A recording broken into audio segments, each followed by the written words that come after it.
നമ്മുടെ കർത്താവിനെ കർത്താവായിട്ട് ദൈവമായിട്ട് ഏറ്റുപറയാൻ ഒരുവന് കഴിയണമെങ്കിൽ അവന് പരിശുദ്ധാത്മാവ് ഉണ്ടെങ്കിലേ സാധിക്കൂ. പരിശുദ്ധാത്മാവില്ലാതെ ആർക്കും യേശു ക്രിസ്തുവിനെ ദൈവമായിട്ട് ഏറ്റുപറയാൻ പറ്റില്ല.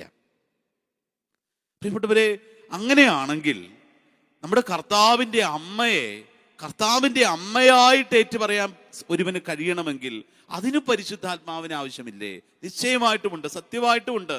കാരണം നമുക്കറിയാം, ഒരുവന് പരിശുദ്ധ അമ്മയെ നോക്കി ഇത് കർത്താവിൻ്റെ അമ്മയാണ് എന്ന് പറയാൻ പരിശുദ്ധാത്മാവ് മുഖേനയല്ലാതെ സാധ്യമല്ല.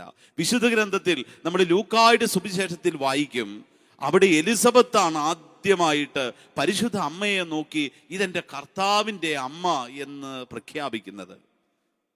കർത്താവിൻ്റെ അമ്മയെന്ന് പരിശുദ്ധ അമ്മയെ വാഴ്ത്തുന്ന എലിസബത്തിനെ കുറിച്ച് അതിൻ്റെ തൊട്ടു മുമ്പ് കുറിക്കുന്ന വാചകം ഇതാണ്: എലിസബത്ത് പരിശുദ്ധാത്മാവിനാൽ നിറഞ്ഞു, അവൾ ഇങ്ങനെ ഉദ്ഘോഷിച്ചു.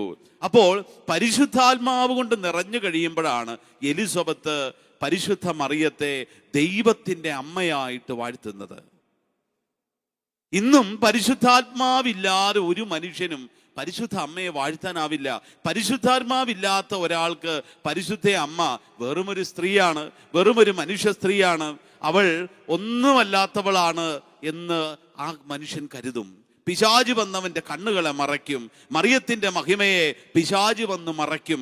പരിശുദ്ധാത്മാവ് അവന് ശരിയായ ഉൾക്കാഴ്ച, ശരിയായ ജ്ഞാനം, ശരിയായ അറിവ് കൊടുത്തുകൊണ്ട് പരിശുദ്ധ അമ്മ ദൈവത്തിൻ്റെ അമ്മയാണ് എന്നുള്ള വലിയ ബോധ്യം കൊടുക്കും.